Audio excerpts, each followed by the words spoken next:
আল্লাহ পাক রব্বুল আলামিন ডাকদা বলেন, দুনিয়ার বুকে কেন বাহাদুরি করতেছো? কেন তুমি দুনিয়ার বুকে লাফালাফি করতেছো? তুমি মনে করতেছো না আর কোনোদিন দুনিয়ার বুকে থেকে যাওয়া লাগবে? আল্লাহ পাক রব্বুল আলামিন ডাকদা বলেন, কুল্লু নাফসিন যায়কাতুল মাউত। তোমাকে দুনিয়ার বুকে পাঠায় দিয়েছে, আবার একদিন কিন্তু আমার ডাকে সাড়া দিয়ে অন্ধকার কবরের বাসিন্দা হওয়া লাগবে। মুসলমান ভাইরা আমার, আল্লাহ পাক রব্বুল আলামিন ডাকদা বলেন, বান্দারে কেন তুমি আমার নাফরমানি করতেছো? আমি তোমাকে যতগুলো নিয়ামত দিয়ে দিলাম, যতগুলো নিয়ামত দিয়েছি, নিয়ামতের একটাও তুমি অস্বীকার করতে পারবা না, অস্বীকার করতে পারবা না। মুসলমান ভাইরা আমার, আল্লাহ পাক রব্বুল আলামিন ডাকদা বলেন, বান্দারে কেন তুমি আমার নাফরমানি করবা? একদিন কিন্তু আমার ডাকের সাড়া দিয়ে আমার কাছে ধরা দেওয়াই লাগবে। বলুন তো দেখি, আমরা দুনিয়ার বুকে আছি, আর কোনো দিন কবরে যাওয়া লাগবে কি লাগবে না? জোরে বলুন, লাগবে কি লাগবে না? আমরা কিন্তু সবাই কিন্তু কবরের পথের যাত্রী বাবা। আমাদের সমাজের ভিতরে এমনও মানুষ ছিল, হয়তো আগামী বৎসর জীবিত ছিল, আজ আর দুনিয়ার বুকে নাই। কত বাবা কত সন্তান বাবাকে হারাইলো, কত মা কত সন্তানকে হারাইলো। মুসলমান বাবা, কথাগুলো ভালো করে দিন দিয়ে শুনবেন, লম্বা কোনো আলোচনা করা সম্ভব নয় বাবা। শুধুমাত্র টার্নিং পয়েন্টে কিছু কথা বলে দিয়ে বিদায় নিয়ে নেব। আল্লাহ পাক রব্বুল আলামিন ডাক দিয়ে বলেন, কেন তুমি আমার নাফরমানি করতেছো? আমার নামে কি তোমার জবান দিয়ে কি একটাও অন্তরে মায়া লাগে না? তোমার জবান দিয়ে কি আমার নামটা কি উচ্চারণ হয় না? আল্লাহ পাক রব্বুল আলামিন ডাক দিয়ে বলেন, তুমি যে দুনিয়ার বুকে গেছো চিরস্থায়ী নয়, একদিন কিন্তু আবার আমার ডাকে সাড়া দেওয়া লাগবে।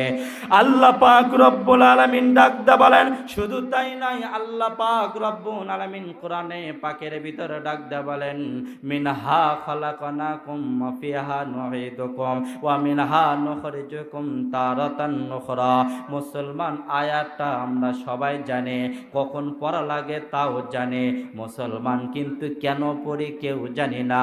আল্লাহ পাক রব্বুল আলামিন আয়াতের ভিতরে ডাক দিয়ে বলেন, বান্দারে তোমাকে মাটি থেকে তৈয়ার করলাম, আবার মাটিতে দাফন করলাম, আবার কিন্তু কঠিন কিয়ামতের দিন মাটি থেকে পুনরায় উত্থাপন করানো হবে। কোনো বিকল্প রাস্তা নাই। আল্লাহ পাক রব্বুল আলামিন ডাকতে বলেন, যেহেতু তোমাকে মৃত্যুবরণ করাই লাগবে, আবার তোমাকে আমার ডাকে আমার সামনে সারা দোয়াই লাগবে, আমার সামনে হাজিরা দোয়াই লাগবে। আল্লাহর পয়গম্বর ডাকতে বলেন, প্রত্যেকটা আদম সন্তানকে 5টা প্রশ্ন না দেওয়া পর্যন্ত, এক পা পর্যন্ত কিয়ামতের ময়দান থেকে নড়াচড়া করতে দেওয়া হবে না। আল্লাহ পাক রব্বুল আলামিনের পয়গম্বর ডাকতে বলেন, 5টা প্রশ্নের ভিতরে 1 নাম্বার প্রশ্ন হলো, তুমি জীবন দশায় কি করেছো? জীবন দশায় তুমি জীবনটা কার হুকুমে ব্যয় করলা? তুমি জীবনটা কার হুকুমে তুমি ব্যয় করলা? কোন কাজে ব্যয় করলা? এই কড়াই ঘন্টায় হিসাব দিয়ে সামনের দিকে অগ্রসর হইবা। মুসলমান ভাইরা আমার, আল্লাহ পাক রব্বুল আলামিনের পয়গম্বর ডাকতে বলেন, 5টা প্রশ্নের উত্তরে না দেওয়া পর্যন্ত কোনো মানুষ সামনের দিকে যাইতে পারবে না। মুসলমান, মৃত্যুবরণ যেহেতু করাই লাগবে, 5টা প্রশ্ন কি আমরা পালন করতে পারবো কিনা, 5টা প্রশ্নের উত্তর দিতে পারবো কিনা আমরা জানি না। তবে 5টা প্রশ্ন শুনে নি, জীবনের সাথে মিলানো দরকার। আল্লাহর পয়গম্বর ডাক দেবেন, জীবনটা কোন কাজে ব্যয় করলা? আল্লাহ পাক রব্বুল আলামিন ডাক দা বলেন, কোন মানুষ জন্মের পর থেকে মৃত্যুর আগ পর্যন্ত যদি আমার কাজে ব্যয় করে দিয়ে দেয়, সে ব্যক্তি মুত্তাকিন হয়ে যাবে, মুমিন হয়ে যাবে। কঠিন কিয়ামতের ময়দানে তার জন্য কোনো টেনশন নাই, কোনো চিন্তা নাই। আল্লাহ পাক রব্বুল আলামিনের পয়গম্বর ডাক দা বলেন, আল্লাহ পাক রব্বুল আলামিন যে গুণে বিধান দিয়ে দিলেন, বিধানগুলো মানা লাগবে বাবা। আল্লাহ পাক রব্বুল আলামিন 5 ওয়াক্ত নামাজ দিয়েছেন, 5 ওয়াক্ত নামাজ পালন করা লাগবে। আল্লাহ পাক রব্বুল আলামিন রমজানের রোজাগুলো দিয়েছিলেন, রমজানের রোজাগুলো পালন করা লাগবে। মুসলমান, কথাগুলো ভালো করে দিন দিয়ে শুনবেন। জীবন যেহেতু আল্লাহ দিয়েছেন, একদিন কিন্তু মৃত্যুবরণ করাই লাগবে। কিভাবে কখন মৃত্যুবরণ করব কেউ জানি না, কেউ জানতেও পারি না। মুসলমান ভাইরা আমার, আল্লাহ পাক রব্বুল আলামিন ডাকদা বলেন, আইনা মা তাকুনু ইউদরিকুমুল মাউত ওয়ালাউ কুনতুম ফি বুরুজিম মুশাজ্জিদা। আল্লাহ পাক রব্বুল আলামিন বলেন, যত বড়ই ধনী হও না কেন, যেখানেই তুমি লুকাও না কেন, একদিন কিন্তু আমার ডাকে সাড়া দেওয়া লাগবে। আর কখন কিভাবে মালাকুল মউত যাবে কেউ জানতে পারে না। বলুন তো দেখি, আল্লাহ পাক রব্বুল আলামিন যা মালাকুল মউত পাঠায় দেয়, মালাকুল মউতের অন্তিম মুহূর্তেও কেউ কি কোনোদিন টের পায়? কেউ কোনোদিনও টের পায় না। কিন্তু মুসলমান বাঁচার জন্য আমরা হাজারো চেষ্টা করে থাকে। আল্লাহ পাক রব্বুল আলামিন জানায় দিয়ে দিলেন, কখন কিভাবে তোমার মৃত্যুটা পৌঁছাবে জানবা না। এখন তো এমন একটা মৃত্যু চলে আসলে বাবা, এমন একটা মৃত্যু চলে এসেছে, স্টক। মানুষ যখন স্টক করে, বলুন তো দেখি, 1 মিনিটও তাকে সুযোগ দেওয়া হয়? কথা বলেন, কোনো সুযোগ দেওয়া হয় না বাবা। মুসলমান, কত মানুষের জানাজারে গেলাম, কথা বলে বলতিছে সকালবেলা আমাদের সঙ্গে চা স্টলে চা খেয়েছে, দুপুর বেলায় তার জানাজার নামাজ অনুষ্ঠিত হয়ে গেল বাবা। কত সন্তান মার থেকে বাবার থেকে বিদায় নিয়ে রোডে চলে যায়, এক্সিডেন্ট করে লাশটা নিয়ে বাড়িতে চলে আসা লাগে বাবা। কত মানুষ এইরকম ভাবে হঠাৎ মৃত্যুবরণ করে। মুসলমান ভাইরা আমার, লম্বা কথা বলা সম্ভব নয়। আল্লাহ পাক রব্বুল আলামিন বলে দিয়ে দিলেন, কখন কিভাবে তোমার কাছে মালাকুল মউত পৌঁছায় যাবে তুমি বুঝতেও পাবা না, টের পাবা না। এসি ঘরে থাকো না কেন, বাসতলায় থাকো না কেন, তোমার জন্য কিন্তু 3.5 হাত কবর অপেক্ষা করতেছে। আল্লাহর পয়গম্বর আলাইহিস সালাম ডাকতে বলেন, কবরে আসার আগে কবরের মাল সামানা জোগাড় করে আসিও। কবরের ভিতরে তোমাকে 3টা প্রশ্ন করা হবে, মান রব্বুকা ওয়া মান নাবিয়ুকা ওয়া মান দীনুকা। মুসলমান 3টা প্রশ্নের উত্তর সঞ্চয় করে যাও। আল্লাহ পাক রব্বুল আলামিনের পয়গম্বর ডাকতে বলেন, কঠিন কিয়ামতের দিন 5টা প্রশ্ন করা হবে। 1 নাম্বার হইল জীবন দশায় কি করেছো, 5টা প্রশ্নের উত্তর নিয়ে কবরে যাওয়া লাগবে। মুসলমান ভাইরা আমার, আল্লাহ পাক রব্বুল আলামিন ডাকদা বলেন, কোথায় কিভাবে তোমার কাছে মালাকুল মউত পৌঁছায় যাবে তুমি কিন্তু কোনোদিনও টের পাইবা না, কোনোদিনও বুঝতেও পারবা না। মুসলমান ভাইরা আবার আল্লাহ পাক রব্বুল আলামিন বলেন, আইনা মা তাকুনু ইউদরিকুমুল মাউত ওয়ালাউ কুনতুম ফি বুরুজিম মুশাজ্জিদা।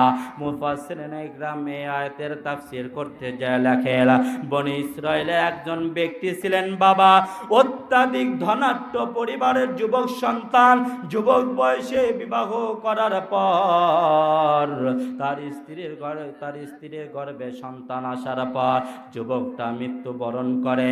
এমন একটা ধনাঢ্য পরিবারের কন্যা বাবা, মুসলমান বাড়ির কাজগুলো একা একাই করতে পারে না। বাড়ির কাজ করার জন্য একটা যুবককে রেখে দিয়ে দিলেন চাকর হিসেবে।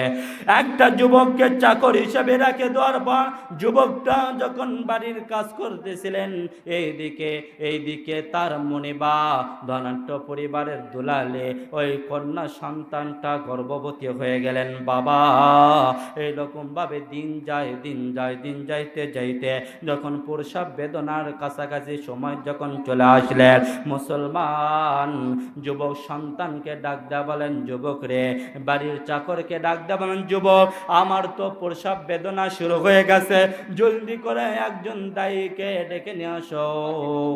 আমি বুঝি অল্প সময়ের ভিতরে আমার সন্তান দুনিয়াতে আসবে। এইরকম ভাবে যখন যুবককে ডাক দেয়া বলেন, যুবক জলদি করে একটা দায়ীকে ডেকে নিয়ে আসলেন। দায়ীকে ডেকে আসার পর দায়ীটা যখন দেখলেন নরমাল যখন বাচ্চা হবে, ডাক দেয়া বলেন, যুবক রে, তোমার মুনিবার বাচ্চা হবে, বাচ্চাটা নরমাল হবে, কিন্তু তোমার মুনিবার যে বাচ্চাটা হবে, বাচ্চাটা হওয়ার পর একটু আগুনের তাপ দেওয়া দরকার। মুসলমান ভাইরা আমার, এইবার যখন দায়ী বললেন একটু আগুনের ব্যবস্থা করো, মুসলমান যুবকটা সঙ্গে সঙ্গে মনিবার বাচ্চার জন্য এবার আগুন আনার জন্য যখন বাইরে যাইতেছে, বাইরে যাওয়ার সময় হঠাৎ করে একজন সাদা পোশাকধারী বৃদ্ধ মানুষ, দাড়িগুলো সাদা, চুলগুলো সাদা, লাঠিতে ভর করিয়া ডাক দেয়া বলেন, যুবককে ডাক দেয়া বলেন, যুবক রে কোথায় যাও, কোথায় যাইতেছো? ডাক দেয়া বললেন, চাচা আমার মনিবার বাচ্চা হবে, আমার মনিবার বাচ্চা প্রসাব করবে, একটু আগুনের দরকার, আমি আগুনের ব্যবস্থা করার জন্য যাইতেছে। যুববৃদ্ধ মানুষ ডাক দেয়া বলেন, যুবক রে তোমার মনিবার বাচ্চা হবে, তুমি কি জানো ওই মনিবার কি বাচ্চা হবে?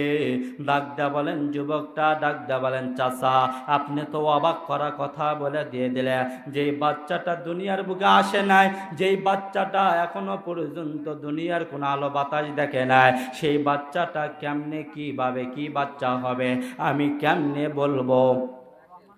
মুরব্বী বাবা ডাক দেয়া বলেন, তোমার মনিবার বাচ্চা হবে, সেটা কি বাচ্চা হবে আমার থেকে শুনে নাও। ডাক দেয়া বলেন, তোমার মনিবা একটা কন্যা সন্তান জন্মগ্রহণ করবে। চিৎকার দিয়ে বলা যাবে কি মারহাবা, কালমা পড়ুন লা ইলাহা